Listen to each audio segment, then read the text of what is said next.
All right, hailing frequencies are open. Welcome back to Star Trek Explorers. We're going to begin session 3 of our Star Trek Adventures campaign set during the original series era on the U.S.S. Venture. To start off, I would like each of the three of you, Yong and Miguel and Paul, to introduce your characters. And I want to start out with kind of an improvised, a completely improvised scene that shows you guys are like the big three of this campaign. You guys are the equivalent of Kirk, Spock, and McCoy. And I would like you to tell me how your characters interact with one another off duty and how you're kind of spending your free time aboard the U.S.S. Venture on this 5-year mission into uncharted space. So please introduce your character and we'll improvise a scene where you guys are interacting off duty and relaxing a little bit, getting some R&R. You might as well start with the captain, Captain Harriman. Okay, I'm playing Captain Robert Harriman. He's a relatively new captain. This is his first major Deep Space Command. He's finding it kind of tough at the moment. He's out here on his own, and in some cases he's not entirely sure what to do, but he knows that he's got to keep up that kind of face in front of the rest of the crew.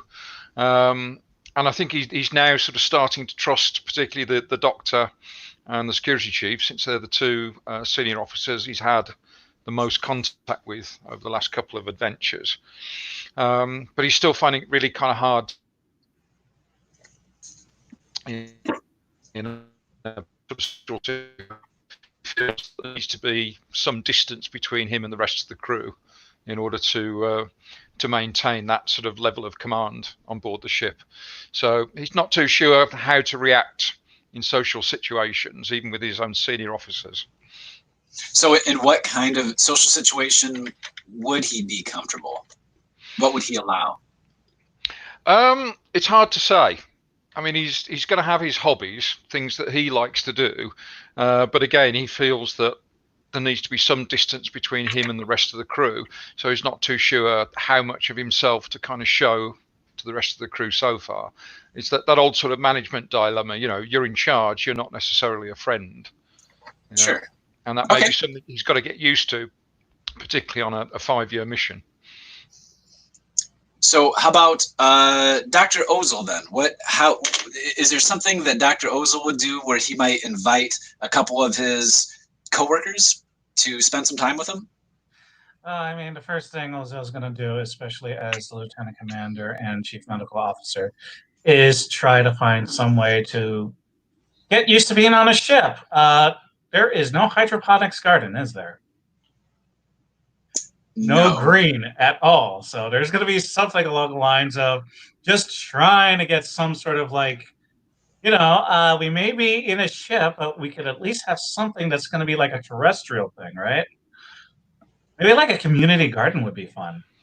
Well, I've heard that some of the Constitution class ships have an arboretum, so maybe that's something you could work on. Yeah, so we're going to be working on an arboretum and get some stuff going. So there's going to be some plant life. I love that. So you guys are working together to establish an arboretum in one of the cargo bays of the U.S.S. Venture. Yong, why don't you introduce your character and tell us how he would go about establishing this new arboretum? Well, I'm playing Hando Han, the security chief commander, and he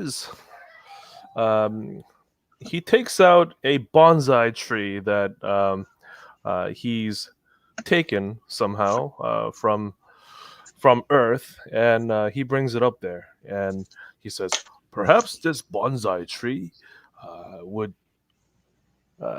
be suitable for this location. And he holds it up for both Dr. Ozil and Captain Robert Harriman to see.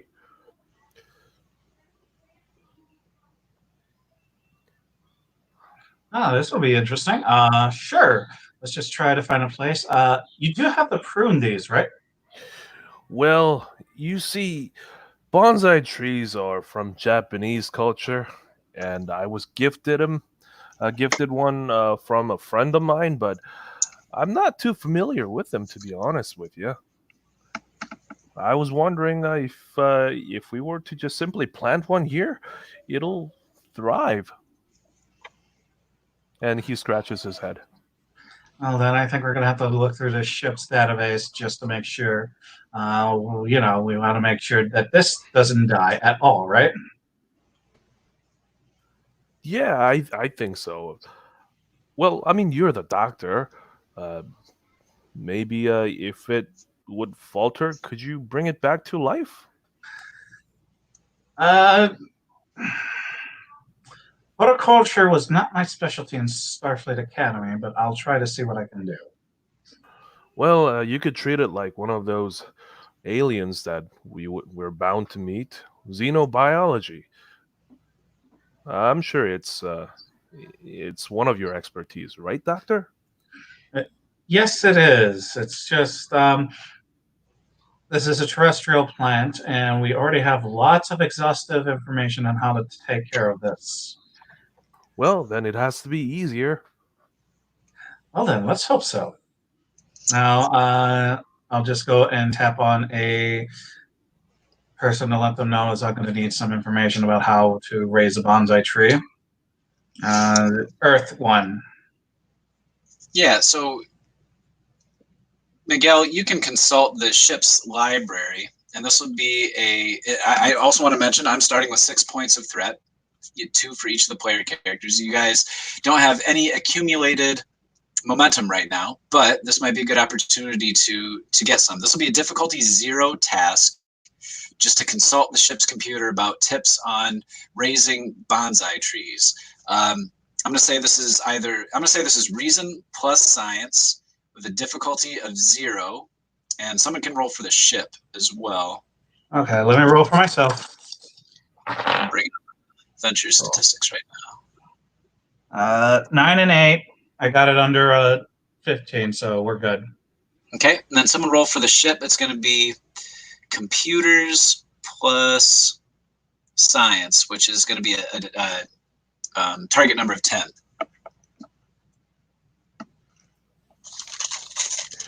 I roll 9. Okay, so you got 3 successes. So you generate 3 points of momentum on that task, and you are able to look up some background information on what you might need to raise a bonsai tree in this new arboretum. And obviously these are fidgety plants that require care and maintenance. Captain Harriman, what are your thoughts on establishing an arboretum on your ship?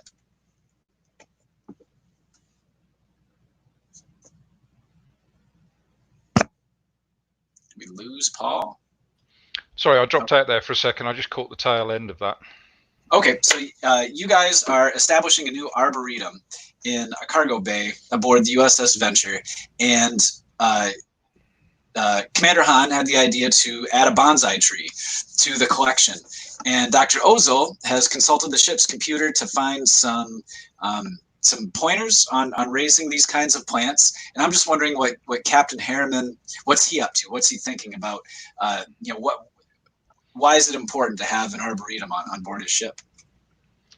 I think it's an excellent idea. I think it's going to create a good sense of teamwork amongst the crew, particularly if the doctor can rope in any botanical specialists on board, and maybe even people with some design experience as well.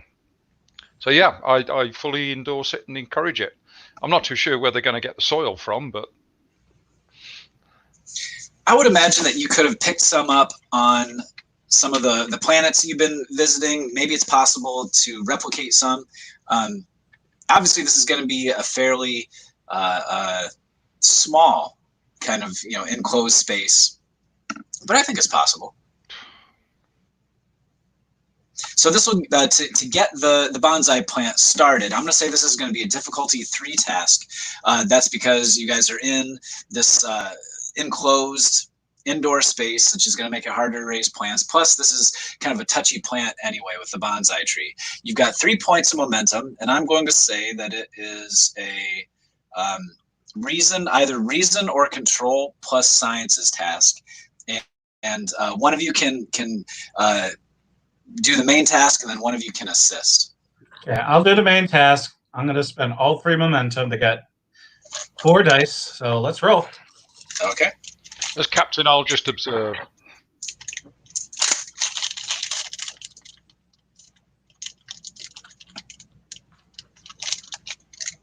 And then right beside the doctor, Hando's looking very intent. And his hand shakes a little bit because he's Okay, so I got nervous. a 7, 3, 6, and 5, so that is 4 successes. Okay. And Commander Han, you're assisting? Yes, sir. Do I roll 2d10? I mean, 2d20? Just one when you're assisting. Okay, what did I get? I got 1 critical success. Awesome. That critical success? Yep, I rolled 1. Oh, okay. So that's, yeah, two successes. So you got a total of 6 successes on that. And you only needed 3. So you generate 3 points of momentum. And you guys expertly, after consulting the ship's computer database, expertly plant this bonsai tree in the very center of your new arboretum. And you stand back and look at it, and it looks great. What are you thinking? I'm thinking of basically we're going to have this place spend 2 momentum to create a sort of peaceful atmosphere here and just have this be like a nice, relaxing place as we're getting everything going for different sorts of plant life here. Cool. Well, So you doctor, spend 2 of your... Go ahead, Yong. well, doctor, you seem to be a bonsai master. Well done. Yes, thank you, Han. Well, let's just make sure the rest of the plants we're going to get here will be going well, and hopefully this should improve morale in the ship. Well, speaking of morale, how about after your shift, both you and Captain could join me for a dinner. I'm planning on making some Korean barbecue. Will kimchi be involved? Oh, of course, I'm gonna put them in kimchi casserole, throw in some spam, and all these hot dogs too. Hot dog chunks go great with kimchi, I heard. Actually, I know from experience. Yes, especially because of usage of spam and everything. Yes. Spam. There are many naysayers in the world, but I think they're all incorrect. Well, it is very popular in East Asia, isn't it? Well, nowadays nobody eats it, but but I personally, I love them. Well, I've got an awful lot of work to do this evening, Chief, but certainly if I find time after I've finished, I will certainly drop by. That would be wonderful, Captain. So then I think the dramatic question here is, does Captain Harriman make time to show up to the barbecue? He will drop by, I think, yes. Yeah, he will drop by. But he's kind of wallflowerish. Yeah. He'll sort of grab a drink and grab a little bit of barbecue and make small talk for a short time and then excuse himself. I think he's probably still uncomfortable in these kind of social situations, particularly as captain, which is surprising because in my head he wasn't when he was a sort of junior officer. Yeah, this is down to his sort of belief that the captain needs to be detached from the crew a little bit. So, Dr. Ozil and Commander Han, you notice after a few minutes, Captain Harriman politely but kind of abruptly excuses himself from the get-together. How does that strike your characters? The security chief has discovered his new insecurity. He feels that his over usage of garlic may have driven the captain away from the wonderful barbecue. And he looks to the doctor and says, what do you think about the sauce for the barbecue, doctor? Do you think it's what drove the captain away? I think he's just not. He's just a new captain, so he's just trying to get used to the whole thing and realizing what are the sort of boundaries he has.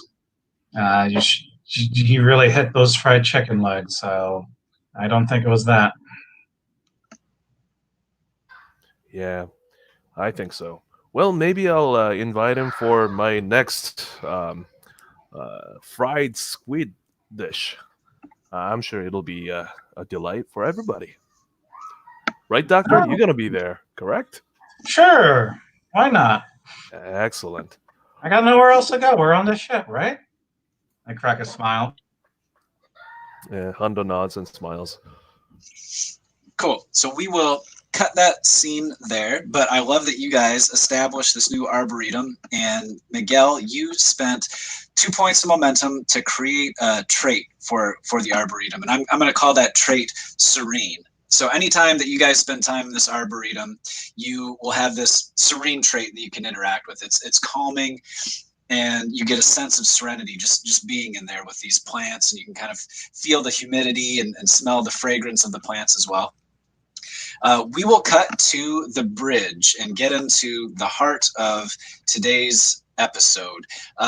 Paul, would you mind reading the captain's log that I put in the group chat a while ago? Surely. Okay, captain's log, stardate 1314.5. Sensors have picked up harmonic disruption in local space. It's a constant stream of frequencies that gradually rise and fall in unison. Playing the disruption through the Venture's communication system reveals an almost musical quality, leading us to suspect it may be artificial. We can't find anything like this in the Starfleet database. The haunting sound reminds me of nothing so much as a Gregorian chant from Earth's ancient history, so I've ordered the crew to investigate the source of this strange phenomenon. I would just call your attention very quickly to a couple of directives for the rest of this scenario. The first directive is, of course, the Prime Directive, which is always in effect. The second is discover the source of this strange music and, if appropriate, make contact.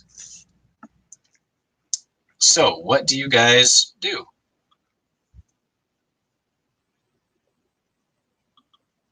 Oh, do we have any idea where this music, for want of a better phrase, is coming from? Well, you can certainly try to find out with sensors. Let's do that then. Okay. Who would you like to do that, Captain Harriman? Oh, who have we got? Let's see if the science officer... Oh, have we got a comms officer yet? We do not have a communications officer. Would you like to create one? I think we ought to make one. Okay. Let me look up the quick NPC creation rules.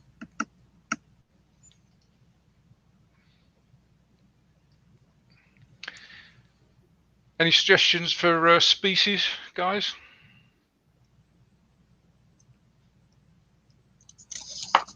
Born. I think we're possibly running a little too early for Gorn. Yeah, I don't know if there'd be Gorn in Starfleet at this point. Are you talking basically Vulcan, human, or Andorian? Possibly Tellarite. Wait, no, it's not possibly. It is a Tellarite.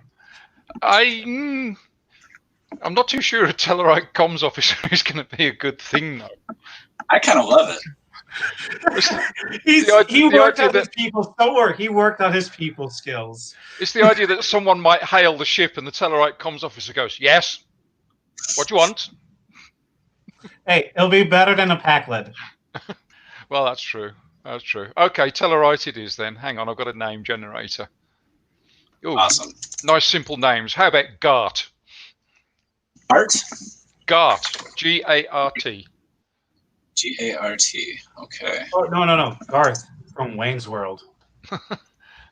Yeah, Captain Dude, we've got somebody, sort of hailing us. Okay, we've got Garth, the Tellarite communications officer. So, got to assign some attributes. Assign the character's attribute scores. The character will have attribute scores of 10, 9, 9, 8, 8, and 7. So, control, daring, fitness, insight, presence, and reason. You got to give them 10, 9, 9, 8, 8, and 7. You guys tell me what you want. I'm guessing 10 for reason. Okay. was the others? 10? 10, 9, 9, 8, 8, and 7. I don't know what you think, guys. 9 for insight. Probably 9 for presence. Okay. 8 for fitness. Okay. 7 for daring. 7 for daring, and we've got another 8, which is going to be command. Control. Sorry, control. Beg your pardon. Yep. Okay. Then disciplines will be 4, 3, 2, 2, 1, and 1. And that's what? Command, security, science. Command, con, security, engineering, science, and medicine.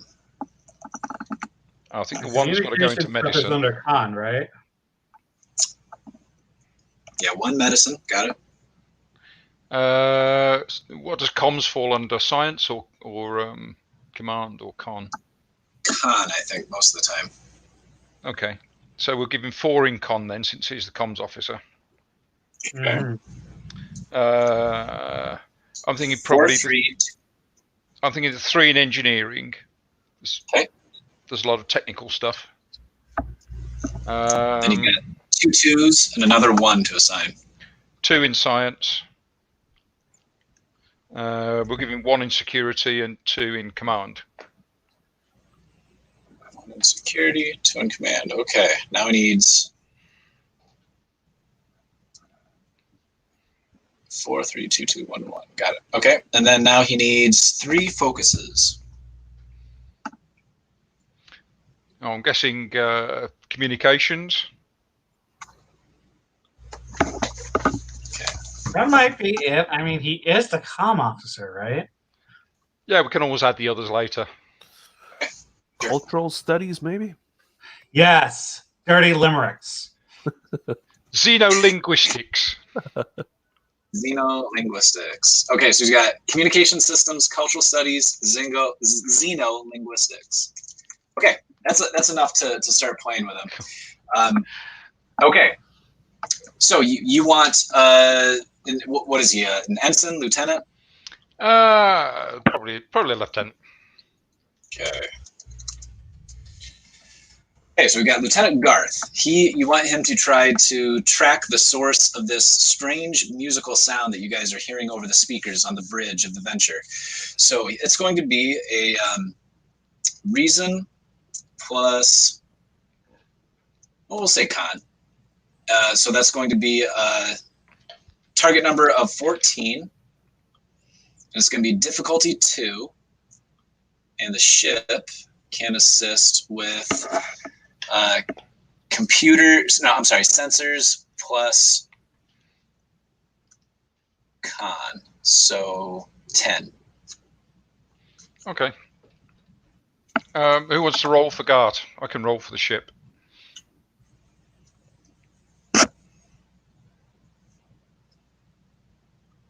Or I can roll both. Whatever works.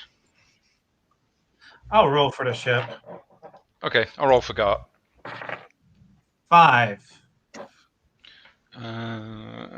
Success. 9. 2 successes from me. Okay, so you generate another point of momentum. You now have 2 in your bank. And Gart is able to trace this signal to an M-class world that is on the charts known as Sraha 2. Now, with those 2 points of momentum, you can ask additional questions about this planet, or you can just take your chances and proceed. Well, let's blow 1 momentum and see if we can find some additional information. Is it 1 or 2? So you've got 2 points of momentum. You can spend 1 point of momentum and ask me a question, and I'll answer it for you. And then you can decide if you want to spend another one. This is like dealing with a genie or a demon, isn't it? More like a demon, I'm afraid. All right. Well, can we use that point then to just look at whatever we might have in the Starfleet database for this world? Yeah, that won't require a point of momentum. You can consult the computer database without any difficulty, and you are able to find that because you're in uncharted space, this has only ever been charted by unmanned Federation probes, but these probes didn't seem to note any signs of industrialized technology or civilization on their brief flyby. But that's about as much information as in the computer database about this planet. Okay. Well, in that case, let's blow the momentum and see if we can find out anything more about the signal itself. Do we have any idea of its strength characteristics, the power that it might take to generate, that kind of thing? It seems to you that it is, because of the way that the frequencies of this sound seem to rise and fall in unison, that it is not naturally occurring. It is almost certainly artificial and almost certainly the result of some kind of intelligence. Okay. But are we talking, a sort of low power radio signal that is traveling at the speed of light and might have left that planet years ago, or some kind of subspace signal that's traveling faster than light, or? While it is almost certainly the result of some kind of intelligence, you don't recognize any kind of electronic or technological form of transmission. Interesting. So we're picking it up, but we're not sure what it is. You're not sure how it's being transmitted. Okay. Well, in that case, I think this does bear more examination. Don't you agree, gentlemen? Yep, let's check it out. Yes, Captain. Okay. Helm, let's lay in a course. Yeah, so that isn't going to cause any problems or any difficulty, and the Venture sets course and warps off toward Straha 2. Do you guys want to do anything before the ship arrives? Hando wants to listen to it. You said that it's like music in a way, but then it's actually some sort of a radio or light, some frequency that could transmit through, empty space. So it has to be some sort of a light, right? So yeah, he wants to listen to the translated sound and see, what sort of pattern he could make out. Sure. Give me a presence plus. Let's see here. What would make the most sense? Insight plus. It could be science, or it could be command. And this will be a difficulty of 3. Okay. I'm gonna spend 2 momentum. Is there a way? You've got 1 point of momentum. You can spend that, and you can also pay me threat if you want to. Okay. I'm gonna pay 1 threat and use 1 momentum. So if you want 2 extra dice, you got to pay me 2 threat. The first die costs 1. The second extra die costs 2. Yeah. So one momentum and 1 threat. So it's got to be 2 threat. Okay. Well, 2 threat it is. So, and that was all for naught. He failed. So the sound is. It's got almost like a bizarre, uncomfortable sense to it, but it does sound musical. It's constant, but it's just so strange that it's so strange and alien that you have a hard time even guessing at what its purpose is. Yeah, I mean, he listens to it and thinks, well, it could be a threat. It may not be. I just don't know what to report to the captain. And he just, goes back to his other duties. Cool. Anyone else want to try anything before you arrive at the planet?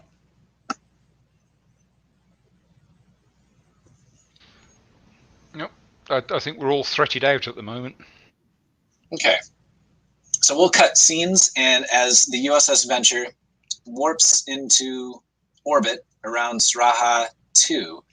And just looking at the view screen, you can see that this is a Class M world, though just barely. It is a pretty harsh desert world that kind of reminds you of looking at Vulcan from orbit.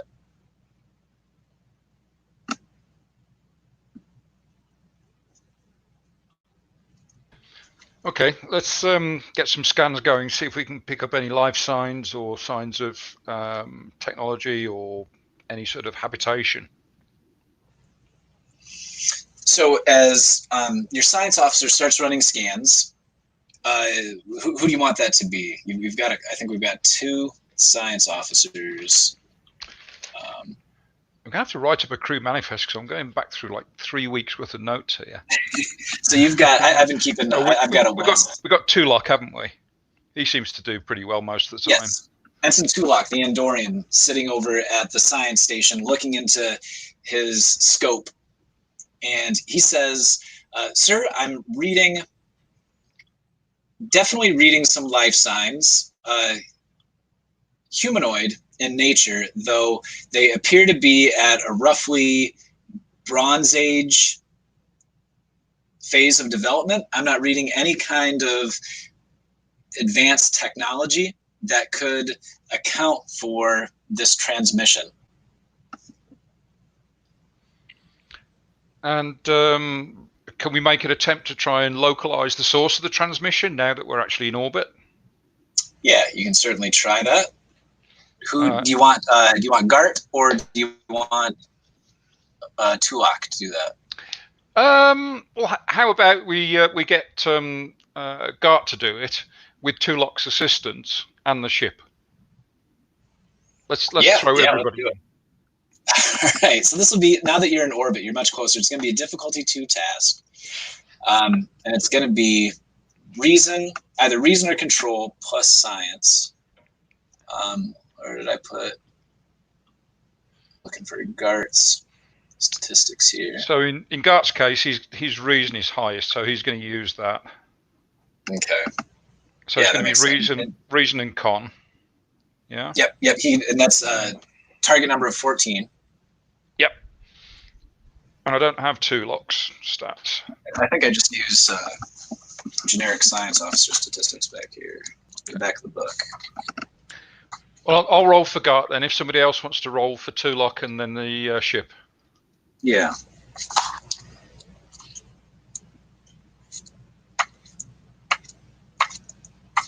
Just 1 second. I'm almost to Starfleet Science Officer. He's going to use reason plus science, and that's going to be a target number of 11. So someone can roll 1d20 and try to get an 11 or lower. I'll go ahead. I got 6. That's a success. Okay, there's 1 success. The ship is going to be sensors plus science. That's a target number of 11. Miguel, if you want to roll 1d20 and see if you can get an 11 or lower. Sure. I've got 2 for Gart. Okay. I got a 19.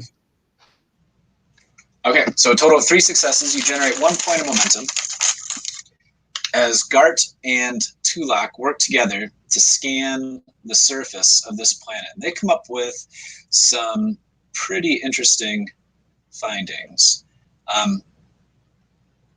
So as Tulok said, there's no signs of industrialization or high technology. There are small settlements of roughly Bronze Age sophistication, but the material in the planet's crust seems to be resonating with this sound, this strange transmission, for lack of a better word, that makes the planet itself into a kind of giant transmitter.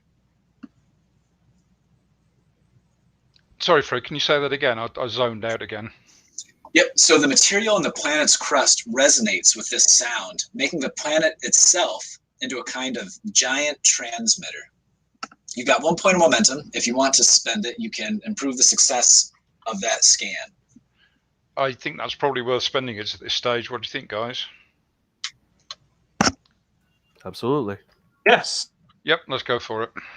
Okay, so Tulok starts to perform some in-depth scans of the surface, and it looks like the sound seems to be resonating with some kind of crystalline material that's dispersed throughout the crust of this planet. However, the original source of this sound seems to be some kind of subterranean cavern network near one of the largest humanoid settlements.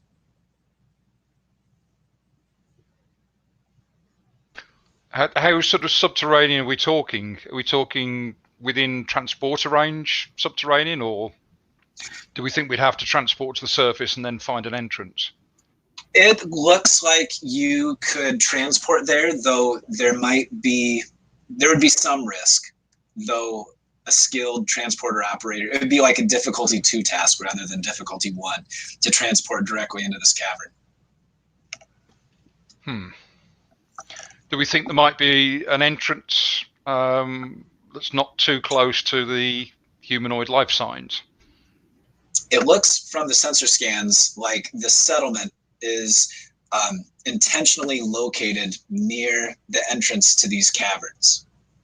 So it would be difficult to get to the entrance without having to go through that settlement first. Okay, well, I don't like taking the risk, but I think the Prime Directive applies here, guys. We're going to have to try and transport directly into the caverns and avoid the settlement. Yes, that'd probably be the best way. Well, Captain, if the transporter were to miscalculate our coordinate, we could have a disaster on our hand. I know it's a difficult decision, but I think in this case the Prime Directive takes precedence.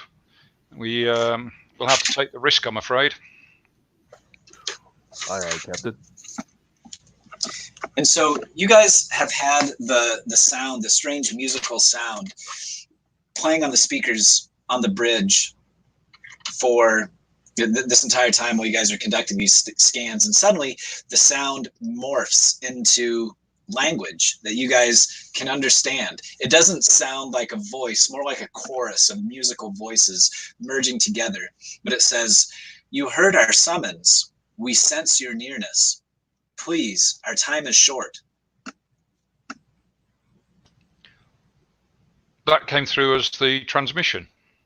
Yes. Are we able to respond? Mr. Gart, can we respond on the same frequency? He pushes some jelly beans on his console and says, "I think so, sir, yes. The channel's open." Okay. I'll do the usual. This is Captain Robert Harriman of the Federation Starship Venture. Can you tell us the nature of your distress? We are Nalan.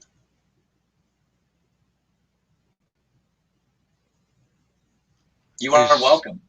Is that an individual, or are you an individual, or are you a species? Yes. It's going to be one of those, isn't it? Okay, how can we assist you?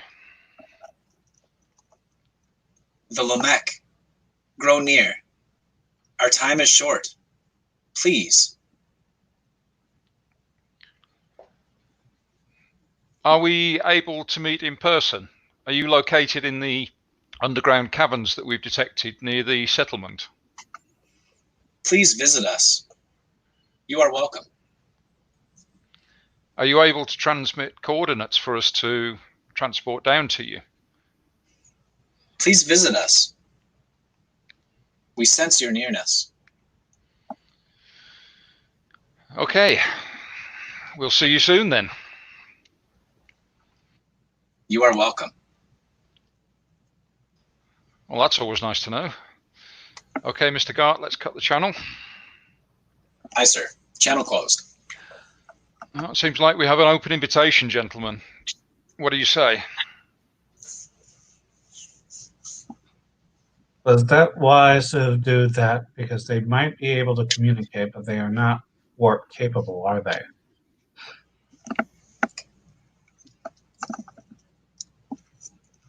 I'll admit it's a bit of a grey area, Doctor, but to my mind, anybody that's capable of transmitting a distress signal to a starship in orbit at least bears further investigation. True, but it also has to be along the lines of the Prime Directive is, unless it is a warp-capable civilization, we cannot interfere or let them know we're there. And So at this point, we have no way of knowing whether they're warp capable or not. But on the other hand, we do know that they are at least sufficiently advanced technically to be able to use a planet as a transmitter. I agree with the captain, Doctor. Considering that this creature already knows that we're near and could sense us, means that our Prime Directive, we either fail the Prime Directive or they're equipped with enough technology to communicate directly with us. So I would say we would, we're best to take upon their offer to visit them. Yes, I just wanted to let this be known as one of those things we need to be cautious about. But if anything, I'll get the supplies ready and be able to see what we can do to lend aid. I'll make sure your comments are noted in the log, Doctor. But in the meantime, unfortunately, it is my responsibility, and the blame will fall to me if Starfleet interprets the Prime Directive another way. But for the moment, I think it's down to us to offer the assistance that they've requested. And we'll get that done then, Captain. Your suggestions for the away team then? I'm guessing yourself, Doctor, in case they need medical assistance, the security chief, another security guard, and perhaps a science officer. I would suggest someone that has an understanding of perhaps xenoculture so that we may not have to do like a foul paw. Sounds good. Let's see if we can find an appropriate science officer with some sort of xenoculture background. Ensign Tulak volunteers. Well, there we have our man. Okay. Are you going to bring another security guard just in case, Chief? Yes, sir. And he calls on, I forget the guy's name. You've got a Lieutenant Langdon, who is a security officer from, I think, our first episode. Yep. So he's going to say, yeah, I'll take Lieutenant Langdon with us. And he's still alive. We've had 2 adventures and he's still here. That doesn't sound right. Well, okay, Captain, sounds like Lieutenant we've got a full Langdon's transporter. trained very well. So, yep. So we've got Langdon, Sulak, and the 3 of you. Is that right? Yep, sounds about right. And who's going to operate the transporter? We did have a transporter chief, didn't we? Not that I recall. Well, how about we just pick the best person with a transporter on the ship? So you've got, there's a Vulcan woman named Talassa, who's a science officer. And we've got Aja, the Orion woman who you picked up on the last mission. She's good with machines. She's good with transporters, but she's not technically a Starfleet officer. Yeah, I think we'll just pick the person who's got the what is it? The 10 in reason and the 4 in engineering. Not that I'm metagaming at all, you understand, but yeah, I totally get that. But unless you want the adventure to end a bit abruptly.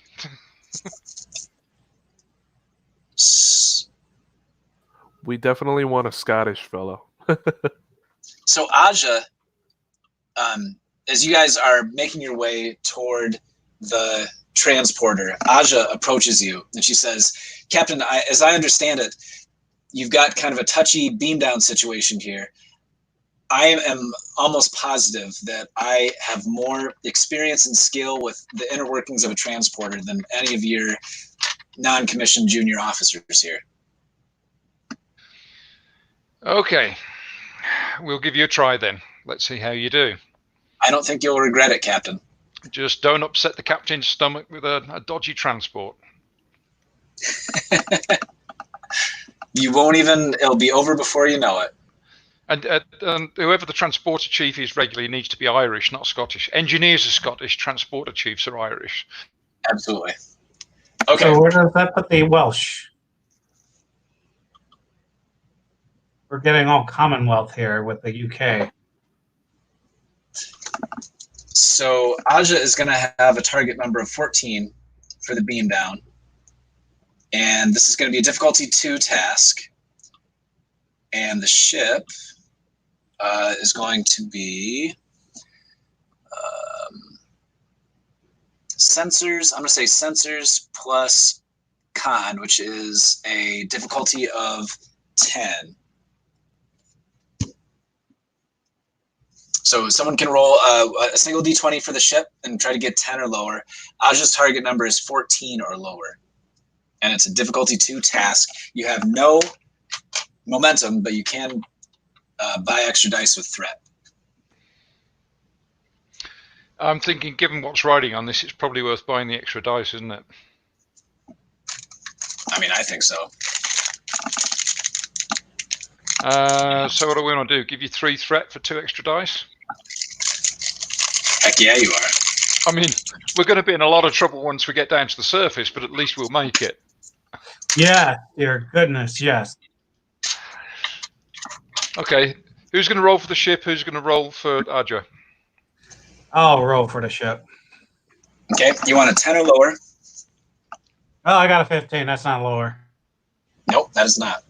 Okay, so Aja needs 2 successes with 4 dice. Her target number is 14 or lower. What do you think, Yong? Are you feeling lucky tonight?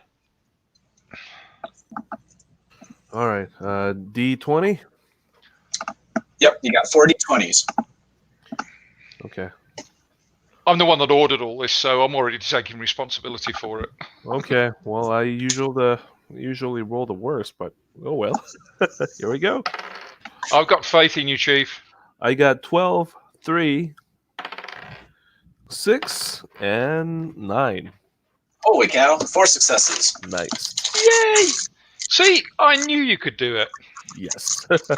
So the 5 members of the away team stand up on the transporter pad, and Aja starts pressing the buttons, and you feel the transporter effect wash over you. But just before the transporter room vanishes and is replaced by the subterranean cavern, you see Aja kind of wink at all of you. Like she was totally 100% confident in her abilities the entire time. But before you can say anything, you suddenly materialize in a dazzling underground cavern, which you would expect to be dark, but this one isn't. It's actually shimmering with this blue-white shimmering light, and the chamber is filled with the same sort of musical sound that you heard on the bridge of the Venture. But you don't see anyone or anything that you would usually associate with life signs. Okay. Let's get scanning with the tricorders. See what we can pick up down here. Okay, so Ensign Tulak. I'm assuming our friends will introduce themselves when they feel appropriate. Someone roll for Ensign Tulak. It's going to be Reason plus Science, which is a target number of 12. And this will be a difficulty 1 task. Yeah, I got a 4 and a 17. Okay, 1 success.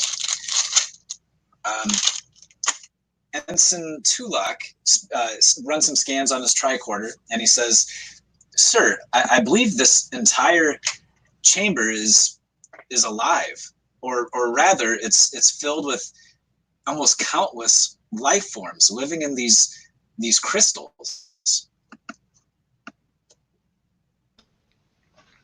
Alive? The crystals are alive. Are we talking some sort of storage medium for thought patterns, or what kind of life are we talking about? I think these crystals have, I believe they are crystalline life forms. I believe they evolved this way. And I believe they possess some measure of intelligence. And you hear, at this point, the musical sound filling this chamber becomes a voice once again. It says, "We are the Nalan."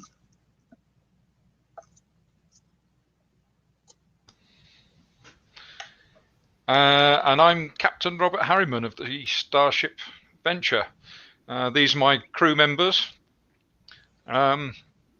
You broadcast what, in our terms, amounts to a distress signal. Can you tell me the nature of your distress and how we might be able to help? The Lamech dig it through our caverns into our homes. They prize us as building material. They slaughter us, though we don't think they understand.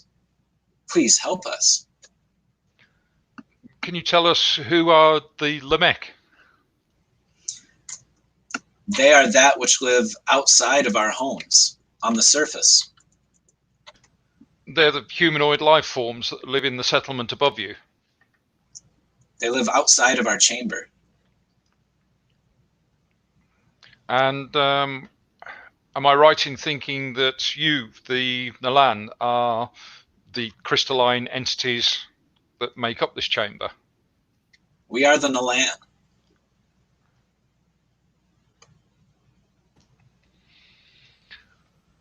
Okay.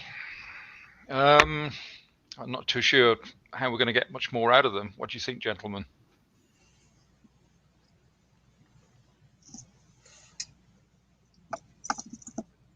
To be honest, Captain,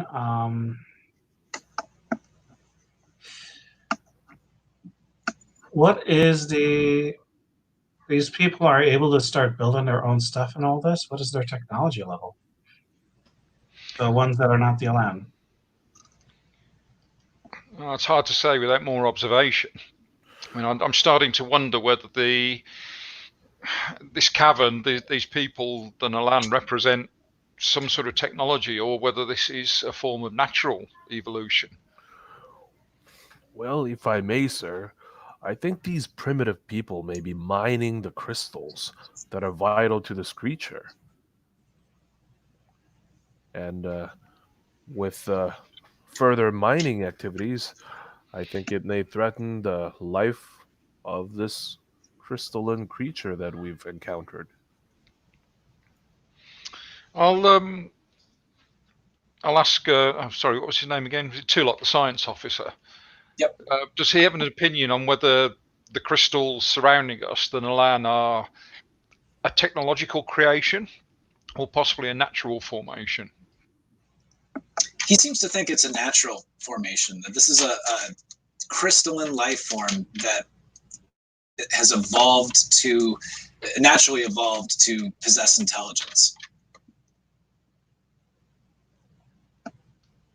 And native to this planet? It appears that way, sir.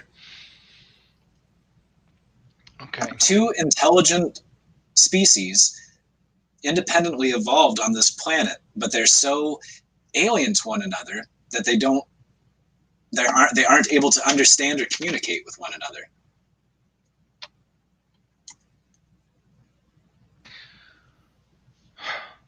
Do you think we're going to be able to get any more out of these creatures at all, gentlemen? In due time, I think we'd be able to get an understanding with them, but right now I think we are drawing blanks at the moment. I mean, I've got to say, I'm not too sure of their level of intelligence.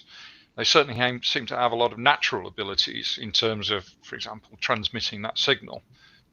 But that may well be because, as a species, they are all over the planet, or should I say inside the planet. That's why they're able to do what they were doing with that signal. Unless we're having issues with communication, I'm not too sure of their level of intelligence at the moment. What do you think? Well, considering that this creature is able to communicate with us, a being from a different galaxy altogether, I do believe their intelligence, or its intelligence, is far beyond anything that we have encountered so far. There is not that many discussions of the fact is of meetings species that have evolved and diverged from, say, the standard evolutionary model we are all aware of. So this is, of course, a brand new species we've met, and suffice to say, they do possess a very, very strong sort of intelligence, able to, as you said earlier, do cross-planet communication and all of that. And sense a starship in its orbit. That's beyond comprehension for most creatures. It is, but it's also possible that those are just natural abilities and nothing to do with any sort of technology. I mean, aside from the crystals themselves, we haven't seen any form of created technology or machinery. So do you consider them intelligent just because they've used their natural ability to contact something outside their world? Well, I mean, you could say the same about humans. I mean, we have natural intelligence, but we're able to create tools. We have just been introduced to these people, but we have yet to see any sort of tools or means of how they do stuff. Exactly. what is curious, however, Captain and Doctor, is that this crystalline creature is able to talk to us, but not to these other creatures, these life forms that are living near the mouth of the cave. And I suspect these are the life forms. The Lamech don't have the universal translator that we do. Yeah. Yes. Good point, Captain.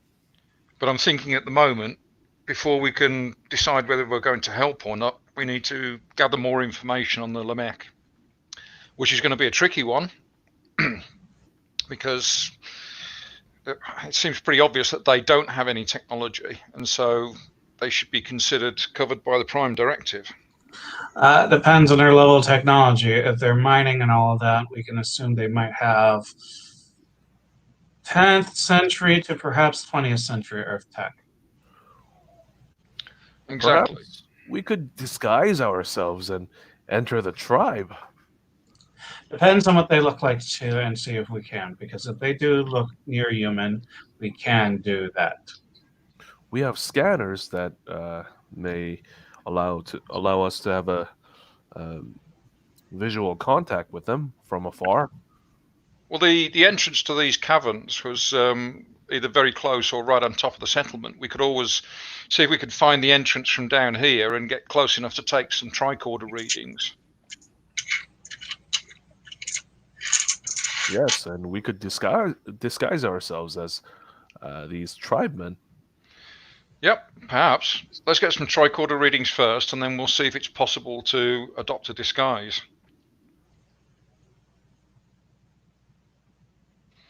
That sound like a plan? Yes, Captain. Okay, let's see if we can make our way to wherever the entrance to these caverns was, at least close enough so that we can start to get some readings from the settlement above us.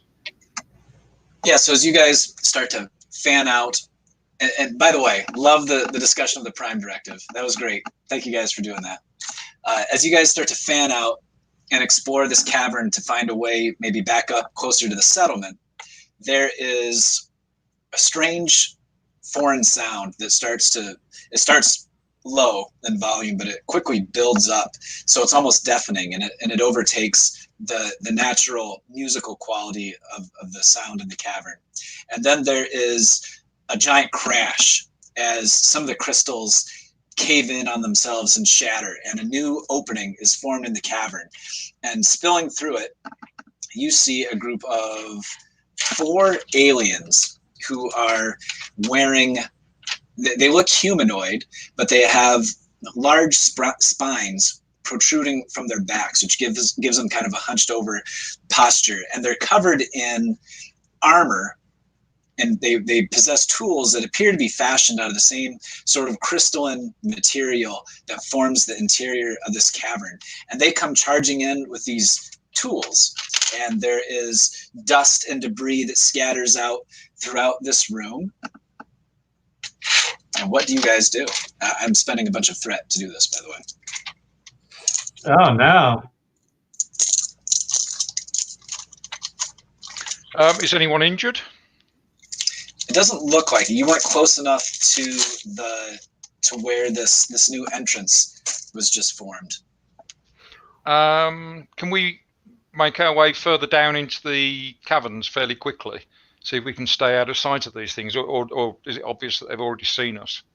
So there's a lot of dust that's suddenly filled up this chamber, so it doesn't look like they've spotted you yet, but you can see them kind of charging into the cavern. They're speaking excitedly to one another. Like, we found it! We finally found it! This is the mother lode! This is all through the Universal Translator, by the way. Okay, let's take cover. Yes, as you guys duck down and try to find cover and stay out of sight from these new creatures that you presume to be the Lameks, we will take a short 5-minute break, and we'll come right back and find out what happens.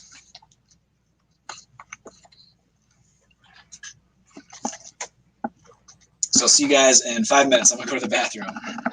Sounds good. Yep.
How we doing, lads? Pretty good.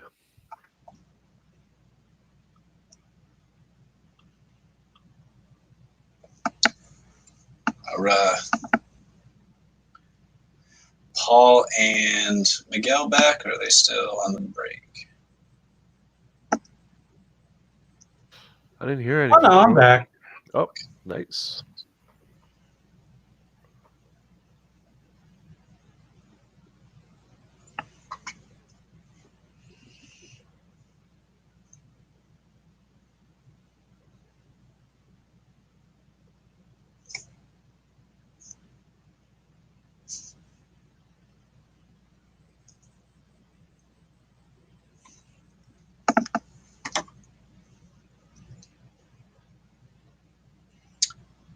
Paul's probably taking the dogs out. Who let the dogs out?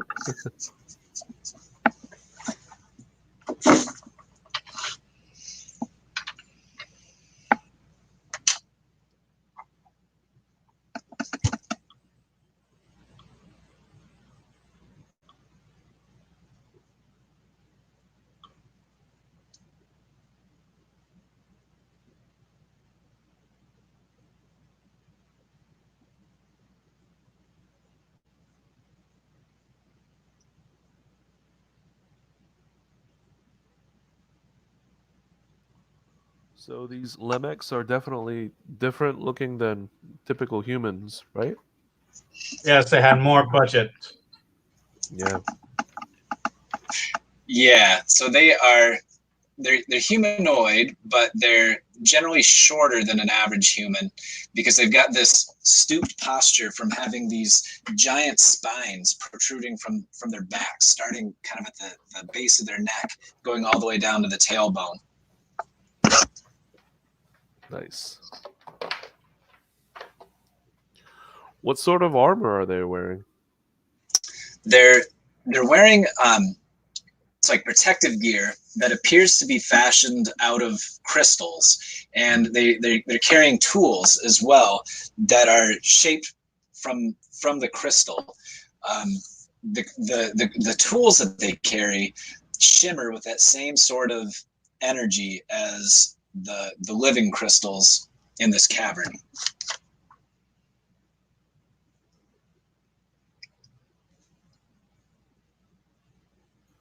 Well, Doctor, do you think they can hear us?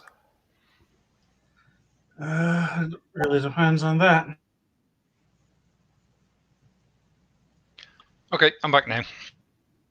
Okay, so just to reset the scene here, you guys are in this dazzling cave full of these living crystals that have told you they call themselves the Nolan. And as you guys are discussing the Prime Directive implications of the situation that you're in, suddenly a new entrance into this chamber bursts open, and 4 of these humanoid people, these miners, who you presume are the Lemeks, enter the cavern, and they're excited because they think they have found the mother lode. They found this huge source of crystals that they mine. And you guys, because the chamber's kind of filled up with dust and debris as they barge their way into the cavern, you guys have all, your landing party, have all kind of taken cover, and they haven't spotted you yet. What's your plan, Captain Harriman? I think the plan is to stay as quiet as we can and out of their way and observe. Yeah, so they enter the cavern, and it's almost you can sense their excitement, even though you've never seen this species before. The excitement is just palpable. They feel like they've really achieved something important, and they're looking up at this cavern in wonder, and they immediately start kind of planning where they're going to need to start setting up their tools and how they're going to excavate all this crystal.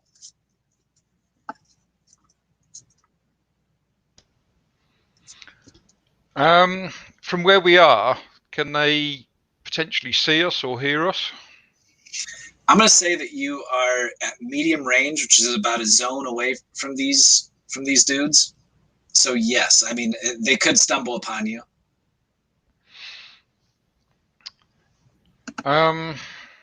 So looking around, is there a way for us to move away from them, either deeper into the caverns or?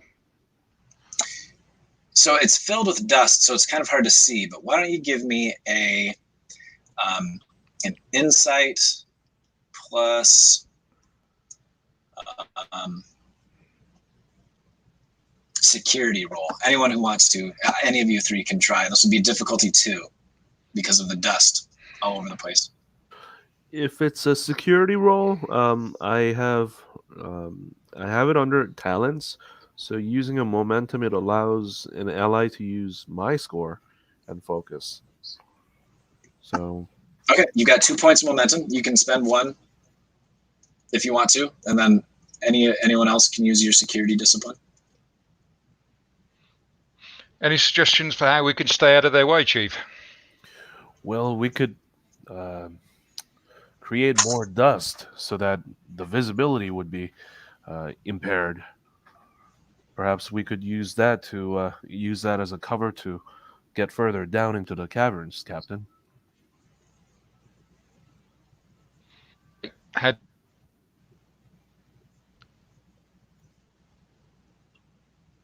Okay, I lost you there for a second, Paul. Oh, I was just saying, how do we create more dust? Well, considering Can that we do the something rubble, with a phaser?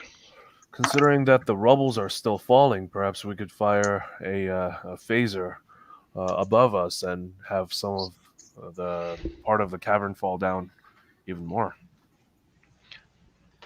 Okay, let's see if we can do that without injuring anyone. Let's see if we can cause a distraction. Yeah,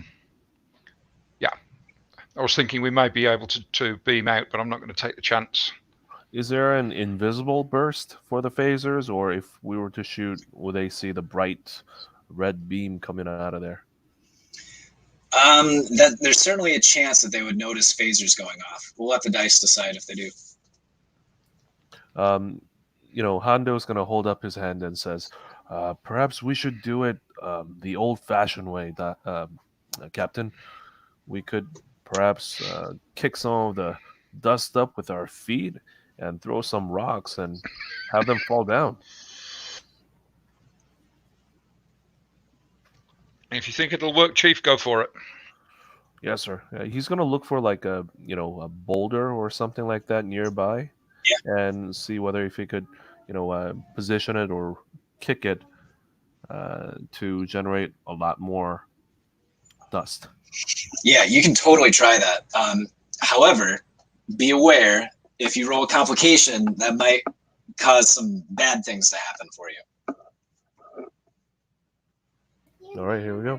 Okay, so this is going to be, I'm going to say because you're in such a tense situation, it's going to be daring plus security with a difficulty of 2. Yep. Feeling confident that it's going to work, Hondo's just going to go at it without spending anything. Okay. Oh, man. 11 and 19. So. Just 1 success? Yeah. Okay. So here's what happens. It's going to be success at cost. So you go ahead and describe for me what Commander Han does to create this new distraction.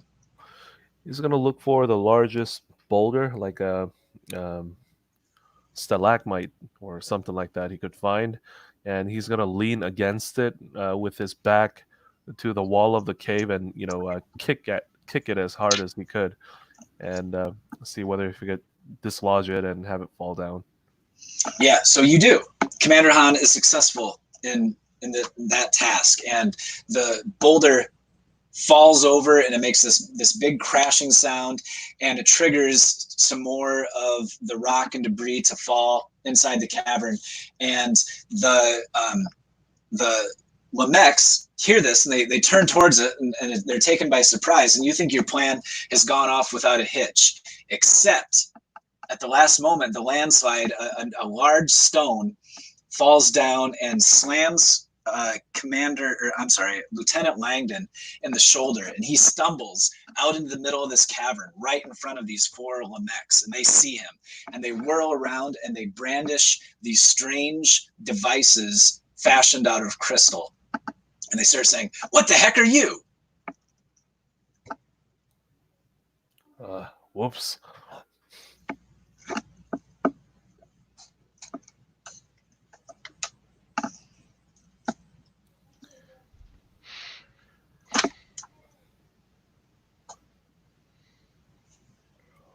Captain. Okay, everybody stay where you are. The rest of us, let's just stay out of sight. I'm afraid for the moment the lieutenant's on his own. So the creatures, these Lamechs, the spines on their backs kind of extend outward, and they are definitely taking an aggressive posture, and they raise these strange crystalline devices as they start to circle around Lieutenant Langdon.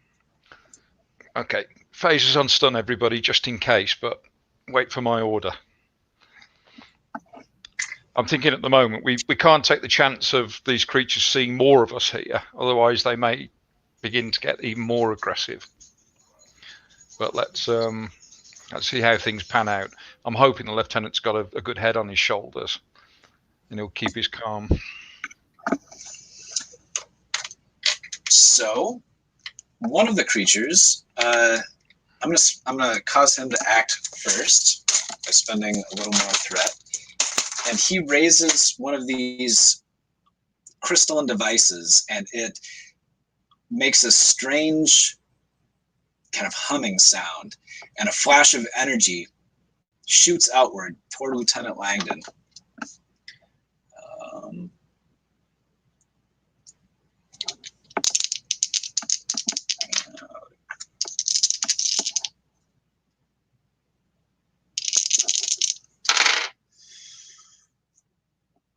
Okay.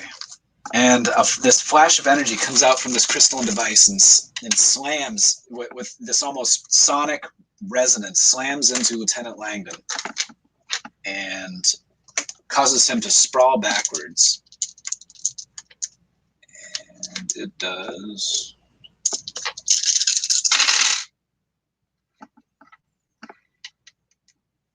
It's going to do 5 points of damage to Langdon,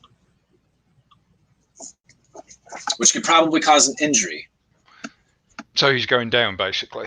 It looks like he's going to go down, unless you want to.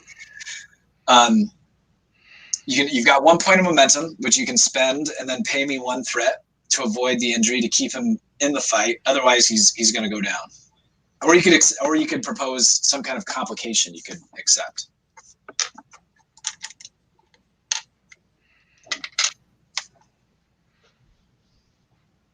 I think for the moment we're just going to have to take no action. Prime Directive applies here. We can't afford to be seen by these things.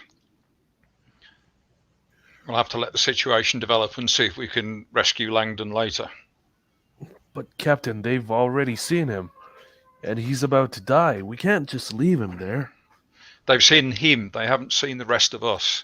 If we suddenly appear now, they're likely to get even more aggressive, and we'll have to take some action. And that's something we can't do under the Prime Directive. For the moment, we don't know whether the lieutenant's alive, dead, unconscious, or whatever, but we have to stay out of this and let him take his chances for now. What if we could create a bright flash or something to blind them and transport him out of here? And if we open fire with phasers, that's the clear violation of the Prime Directive.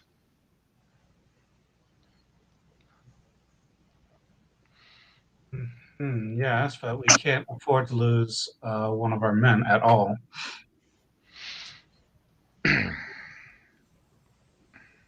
Any suggestions?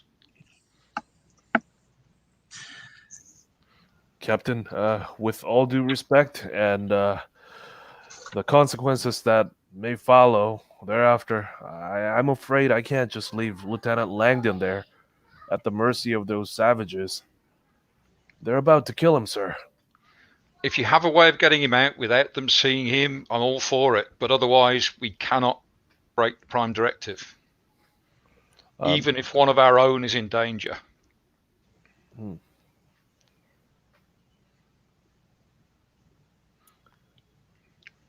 I'm open to any suggestions that don't involve direct conflict with these things. We could fire at the roof of the cave once more, or perhaps try to create more dust.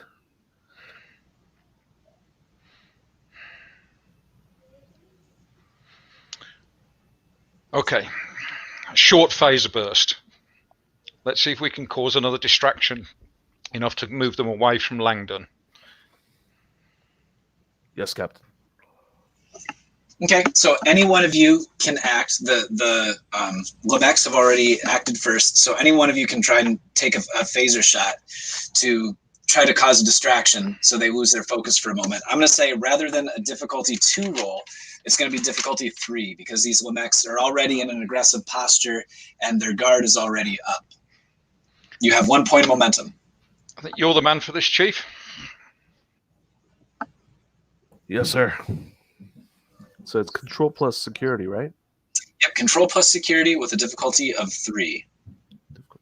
As you try to fire a phaser shot that's going to cause a distraction for these 4 Lemex.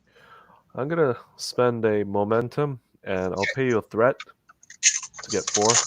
So to get that second bonus die, you'd have to pay me 2 threat. 2 threats. Yep. Okay. Cool. So you got 4 d20s. Okay, 5 and 14 both make it. 13 and 3, 4 successes. Okay. So you generate 1 point of momentum, and you fire an expertly aimed phaser blast up towards the roof of the cavern, and this unexpected explosion from the periphery of their vision for a moment causes these Lemex to cower, and they scurry away a little bit in the direction in which they came. And you can see Lieutenant Langdon in his red shirt sprawled out on the floor of the cavern. Okay. Whoever the other security guard is. Oh, no, that's Langdon, isn't it? He's the one we're rescuing. He's a red shirt. I'm going to go up to Langdon, and I'm going to go radio contact the ship, letting them know for sick bay. I'm going to get him out of here if he is very wounded.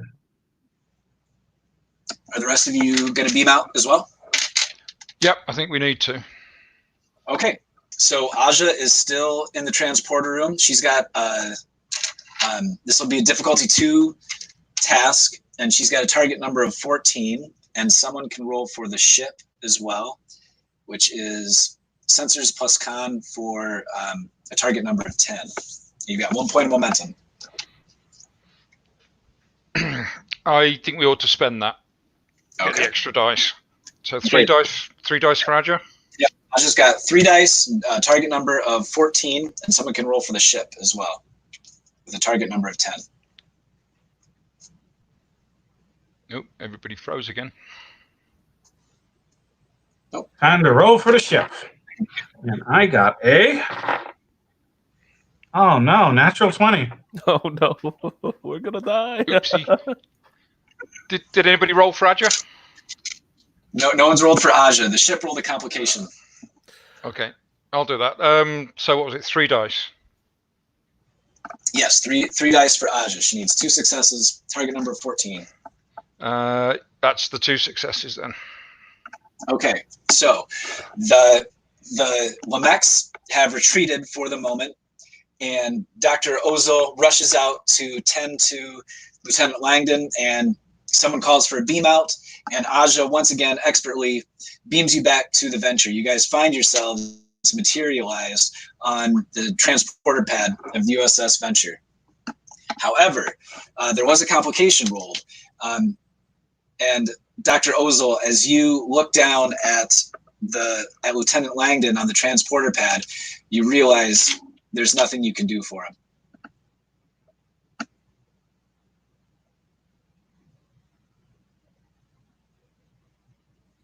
Well then, Go on, say it. Say it.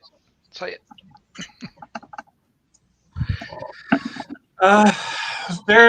He's dead. Time of death is going to be X o'clock. I failed him. I failed Lieutenant Langdon.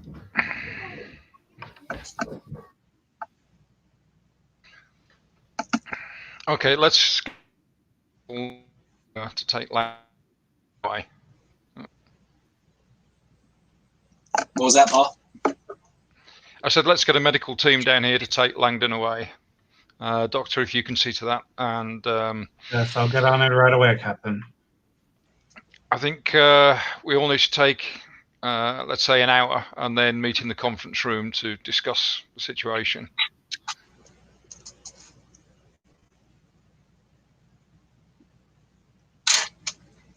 Does anyone want to do anything during that hour before, or should we just jump directly to the conference room? Star away to the conference room. Hondo's gonna, go over the wound that Langdon has taken, and he wants to find out what sort of weapon damaged him like this. Yeah, you bet. Give me an insight plus security roll, difficulty 2. All right, here we go. Yeah, he only made 1 success. Okay, so there's no like phaser burns or disruptor burns or anything like that. Though you did see that these creatures use some kind of crystalline weapon, and you can't be sure, but you might suspect that this was some kind of directed sound waves. He goes, "Sound that kills." And yeah, he's gonna join the rest of the party. Cool. So yeah, we will cut to the conference room aboard the U.S.S. Venture, and you guys have kind of a sticky, ugly Prime Directive situation going on here. The Nalan have asked for your help. It appears that these Lameks, which are not a warp-capable species, are mining the Nalan and slaughtering many of them. And you guys have to decide if it's your job to intervene, and if so, how are you going to do that? Well, I'll get the reports from the doctor and the security chief first, so we know the kind of technologies that they're using for the weapons. And then, yeah. Oh, we'll also get Tulok to come along. See, he was presumably performing some scans, so he might be able to give us some scientific advice. And then, yeah, as the captain, let's open it up for discussion. What do you think, gentlemen? What should we do, if anything? Well, first of all, looking at their weapons, it seems like some sort of a focused sonic wave that has killed our lieutenant. I think these creatures are just mining the crystalline creature. Maybe a genocide. Doctor? We're in a very difficult situations about 2 divergent species that evolve separately from each other. And one of them is, what could be considered a certain age backwards, and the other one has evolved to a certain point. And we are in a very difficult situation. These creatures have reached out to us for help, for their species survival. I think that from diversity rises resiliency, and it is important for us to preserve life in this universe. I'm for intervening, Captain, if that's something that you would consider, sir.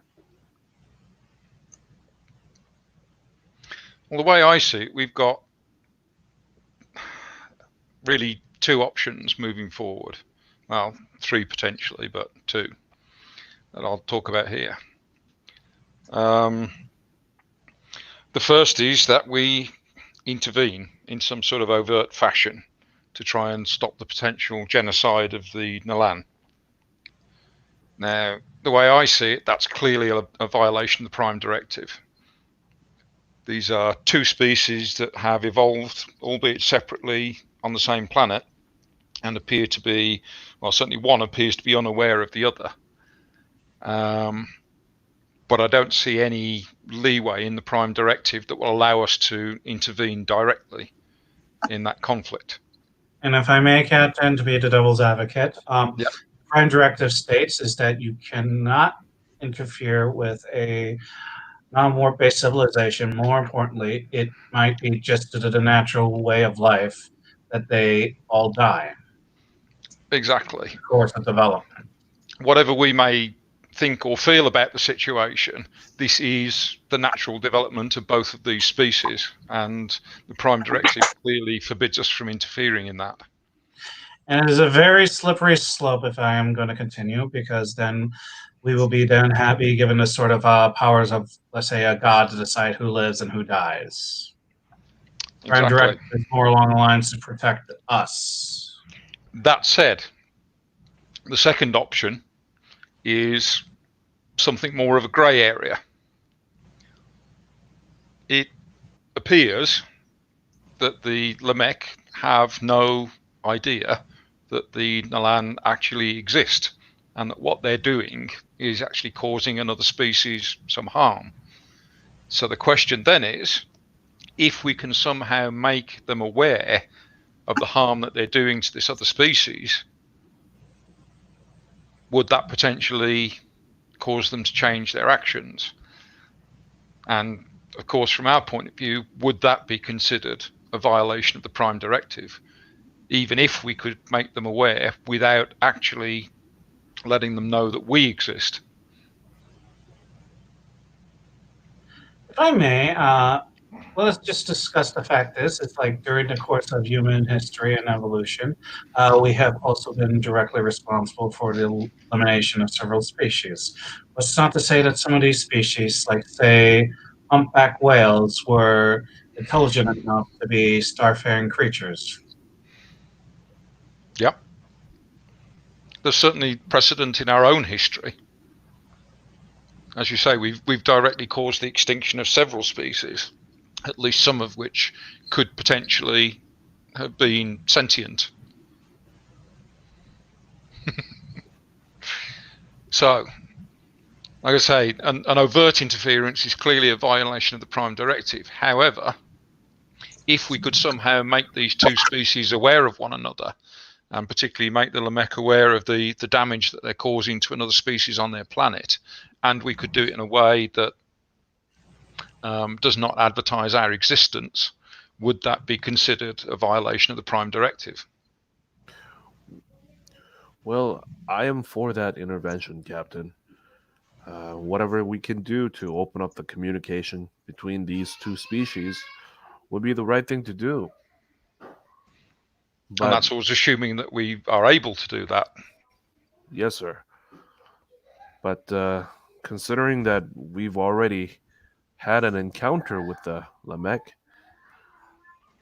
and that they were responsible for using violence against us, I wonder whether if the Prime Directive has already been violated, and we're at a point of no return already. Oh, possibly true, but they didn't have time to examine Langdon in any sort of detail. And certainly one of the tenets of the Prime Directive is to minimise any interference, even if it's accidental.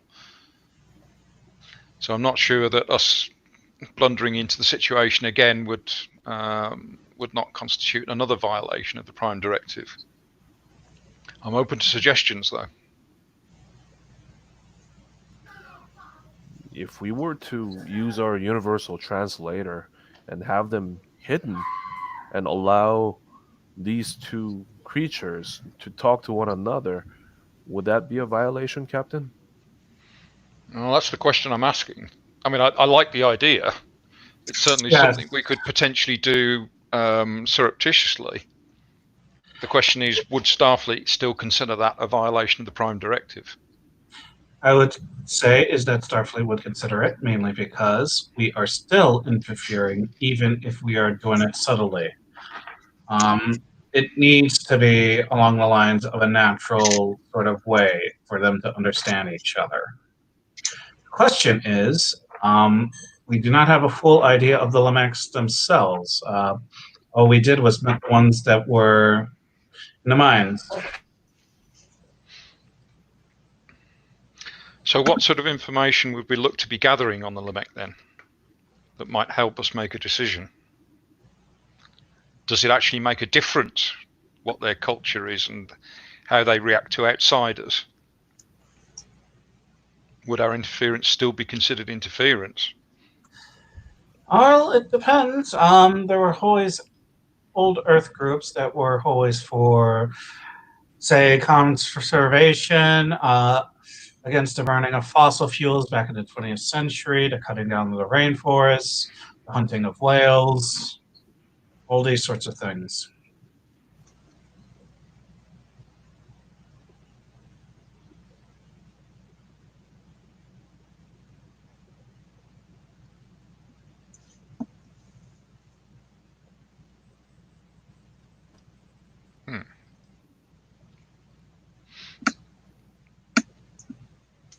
We do know is that we can from up here.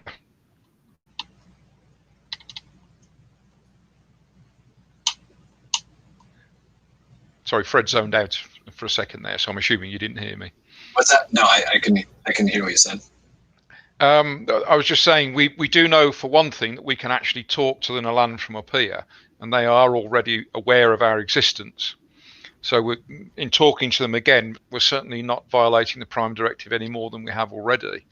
I'm wondering if we can somehow use the Chief's idea of making the universal translator available to the Nalan and allowing them to talk to the Lamech.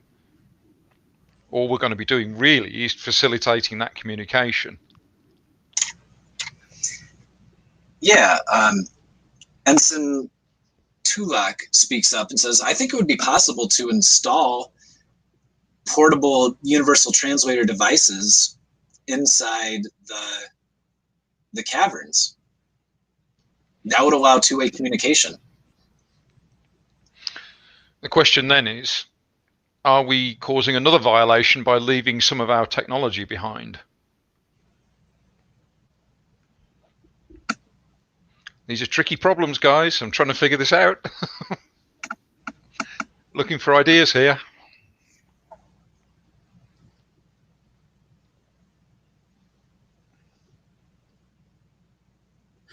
Well, then the universal translator idea is a good one. But I do suggest if we can find a way to help the Elan by having them find a way to communicate. That way we won't have to use Starfleet technology itself. That's why I'm wondering if it's worth talking to them again. Like I say, we know we can talk to them from up here. The only problem is we already established communication with them, and they know of our existence. So yeah, it's not going to they just hurt. don't seem very imaginative, shall I say. They have a different way of thinking of the world. It's basically like if we were in a fishbowl and all of this, they are outside the fishbowl and see things differently. So, well, let's give that a try then. Let's talk to the Nalan and at least make the offer of giving them the opportunity to talk to the Lamech. We're not going to tell them what to say. We're not going to tell them what to do. We'll just facilitate the communication and see what happens. And whichever way it works out, we do nothing more. How does that sound?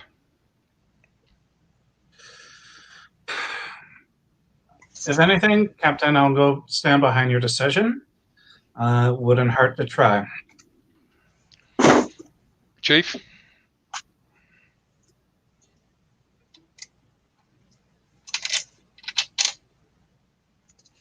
Did we lose Yong?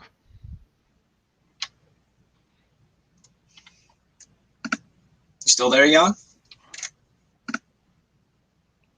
Might have gotten Kid Grow. Very likely. Okay. Well, I think we've got a plan. So let's try that. Let's see if we can contact the Nalan again, and we'll make the offer of using some of our technology to allow them to talk to the Lamech. But once we do that, they're on their own. Okay, so we cut to the bridge of the Venture, and you are standing in front of the view screen and talking to this disembodied musical voice. What do you want to say to them? I'll tell them that our own laws prohibit us from interfering directly between the two races, between yourself and the Lamech. But what we can do is use some of our technology to allow you to communicate with them. What you say to them and how you handle that interaction will be entirely up to you.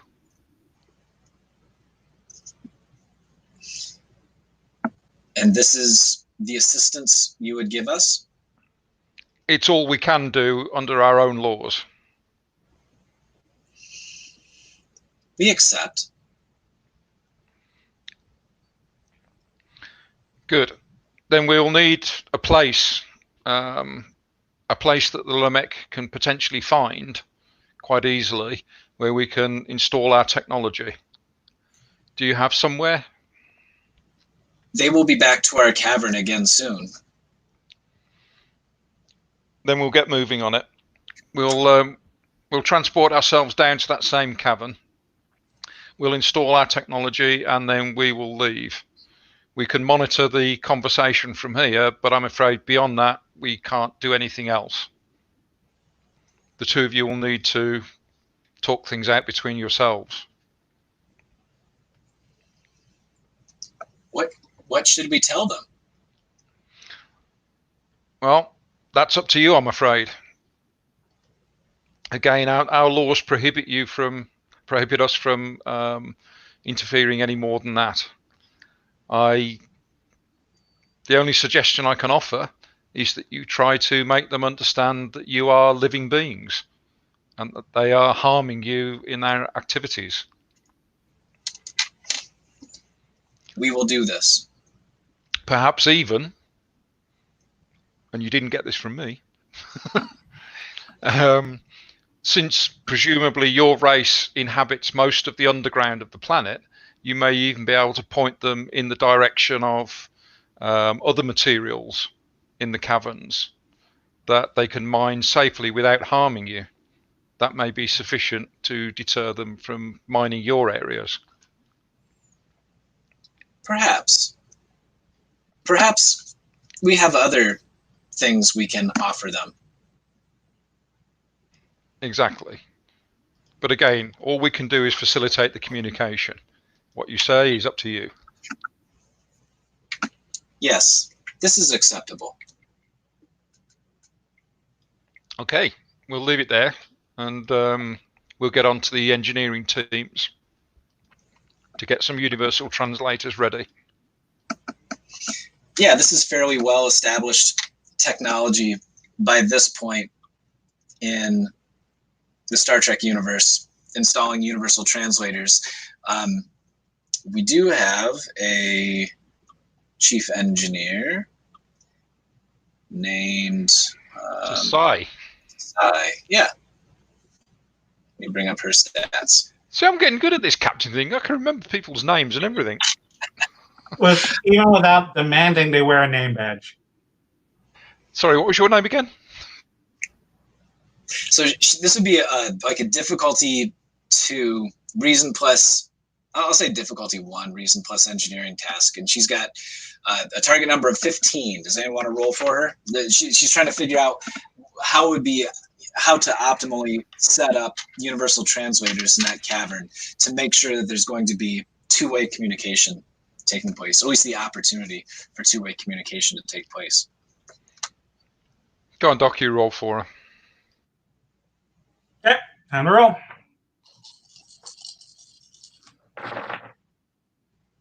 Okay, I got a 16 and then a natural 1.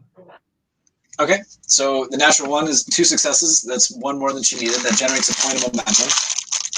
And she says, she kind of cocks an eyebrow and says, this would be an elementary task.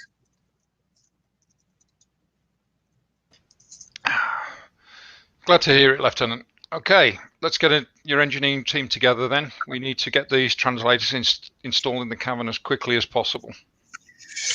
So your plan is to install the translators and then hightail it out of there? Is that right? Yeah, we'll beam down a security team as well, just in case. And the engineering teams get the translators installed in the cavern quickly as possible, and then beam the hell out of there. And then we'll just let the natural events take their course. We'll listen in to see what happens, of course. Yeah. So here's what happens. I really like this plan. I think it eliminates as much as possible any kind of cultural contamination and compliance with the Prime Directive, and it also facilitates this understanding and exchange of ideas, which are at the heart of Star Trek: The Original Series. So you guys are able to beam down back to that cavern and install the universal translators without any difficulty, and then beam back up to the Venture. And then it's just kind of a waiting game for a while to see what happens. But suddenly, as Ensign Tulak has his sensors trained on that settlement nearest the entrance to the cavern, he notices that suddenly the crystalline material starts to protrude upward from the crust onto the surface of the planet, and it starts forming these wondrous formations that almost start to look like buildings and structures. And suddenly you realize that there must have been some kind of agreement struck between the two species, because the settlement now becomes this dazzling city made of living crystal. And it's actually quite wondrous to behold. And you get the sense that these two species are going to start living in some kind of symbiotic relationship where they'll live in harmony amongst each other, living in a literal living city of crystal. Excellent. Now the only problem is, how do I write this one up for Starfleet? Well, I do have one question, Captain. What if the crystalline creature were to tell the Lemeks of our existence and how we came to be? How we intervened to install a universal translator for them? Wouldn't that be a violation of Prime Directive as well? Yeah, I forgot about that one. There is a lot on the table, but the thing is, though, the damage has already been done when we first hailed them. Now we are able to at least see if they can survive working together, and it seems like there is the start of that. Instead of a direct Federation intervention, we tried and I believe successfully mitigated our impact here. So, and yes, it's always possible that the land will tell the Lamek about us. But the way I look at it, it means if we come back here in a few years or a few hundred years' time, we'll have made 2 friends. Well, I just hope that they don't reverse engineer our universal translator technology to build weapons and do harm. or translate other languages. Of course, Doctor. Boy, you're really making me regret my decision now, aren't you? It's my job Although as a security the chief, thing sir. about being a captain is you actually have to make very difficult decisions and stand by them. But you couldn't have brought this up in the meeting.